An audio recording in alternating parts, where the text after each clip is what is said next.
This is calculator stuff. It's pretty interesting. I used to do a tech assignment related to this, but then I discovered the world of GeoGebra.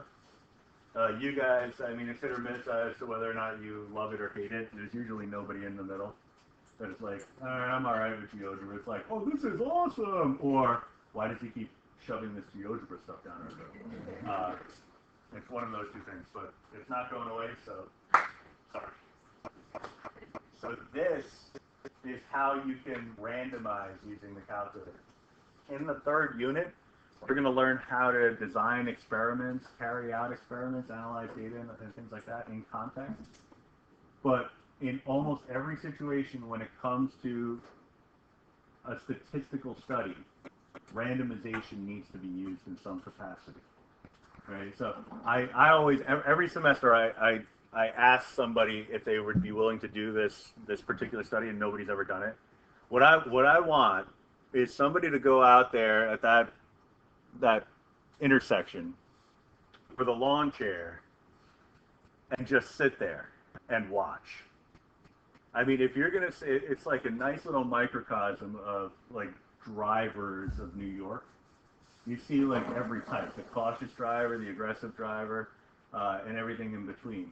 And aggressive drivers take on different forms.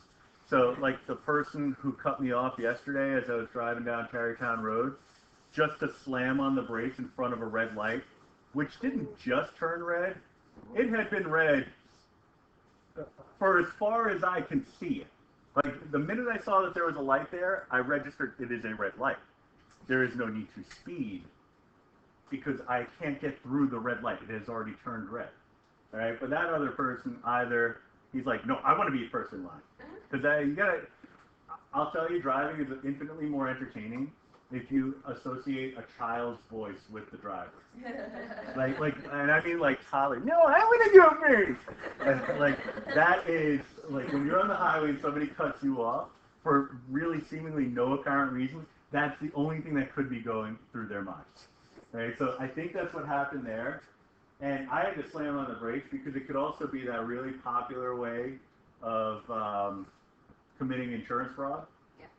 I forget what it's called. It's not baby switch because that doesn't even make sense in this context. But it was something like something and something else.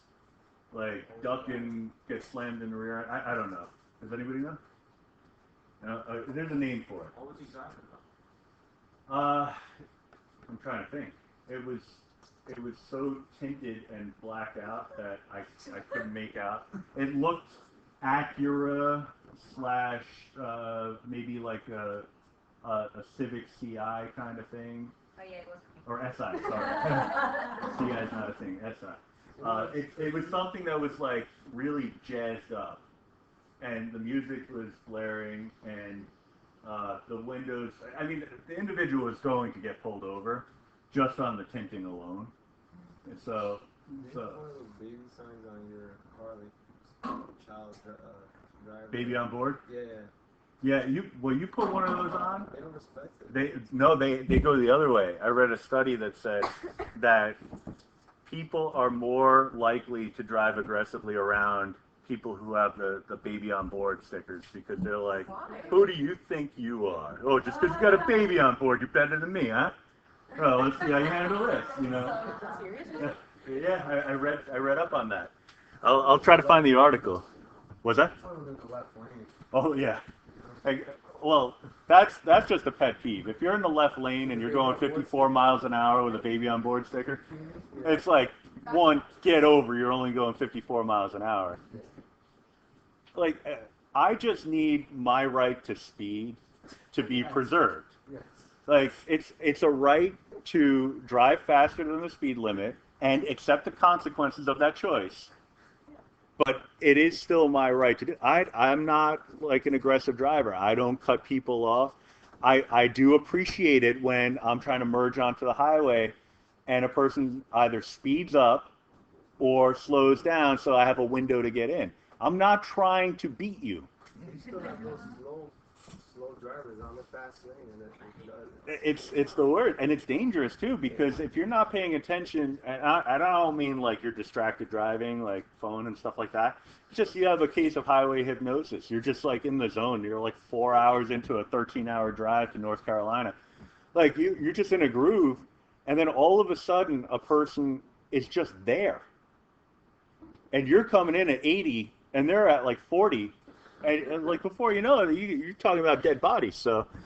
That's an issue. But what I told people was set up over there because people get into a groove, or at least their expectations color what their reality becomes. People driving in who haven't been here before expect to see a stop sign there, so they stop. And then the people coming the other way are like, "Well, thank you. Like I was gonna have to wait here another 30 to 45 seconds, so I'm glad you gave me this window." And that's fine. I mean, I will honk, but don't get mad at me when I honk because you're the one who's doing something wrong. The issue comes from the people coming the other way who say, well, I've been stopped here for like a minute, and they just keep coming and coming and coming. I just got to go. I've waited long enough. I am now going to start driving. And then here I come being like, I have my hand on the horn. Actually, no, it's left hand on the horn. Because I need my left hand for other things if it doesn't play out the right way. So I'm going through, hand is on the horn, ready to honk.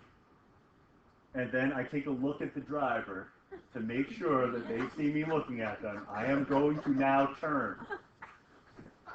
Then if they give me the wrong look, the hand comes off the horn and does something else. No, the worst is when you're on the highway, the person to the left of you is going at like, I don't know, 50. You're going at 55. You put your blinker on to get into their lane, and then they speed up so you don't get ahead of them. Yeah. Like, what's the point? It's like you were perfectly fine driving at 50 miles an hour a second ago. Now all of a sudden, because I'm showing interest in going faster than you, now you are like, okay, so we're racing? Is that what's happening here? I honestly don't know what's wrong with people. But I told some of my high school students who are into film that what they should do is orchestrate a scene and record it. And it's like you get so many hits on YouTube. People walking down a hall acting like they're driving. So like behaving as if they were in a car driving.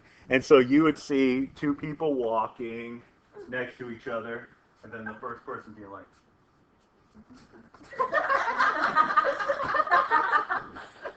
stay right there. So that would be one of them. The other would be like just random sign language going back and forth between people. Somebody accidentally nudges somebody else, and he's like, "Hey, what the hell is wrong with you? Who do you think you are? You should die. You should die." Like screaming at him in the middle of the hall. Like that. I mean, that would be perfect. Or when they stop in the hallway for no reason when everyone else is going in one direction. That's another thing. I mean, that would be the equivalent of slamming on the brakes. Yeah. And so I think that equates to the person walking down the hall on their phone. And then here I am. I'm like, you're the equivalent of like a Prius. I'm the equivalent of an 18-wheeler. So you slam on the brakes, and I'm like, I can't stop in time. You're going down. Sorry. Okay, I'll help you back up. Sorry for like crushing you, but you stopped in front of me. That's not going to work. You know. So there's that. I mean, a lot of good.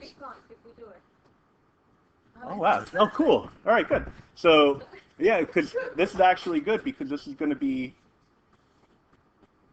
basically the project. I mean, you don't have to do it on driving habits, but you do want to collect data over a real life situation. And again, the project is in lieu of the third test, so you don't actually have to do the project. But if you do the project, then you don't have to do the test. So here's a scenario that could play out for you. You know, start thinking along these lines.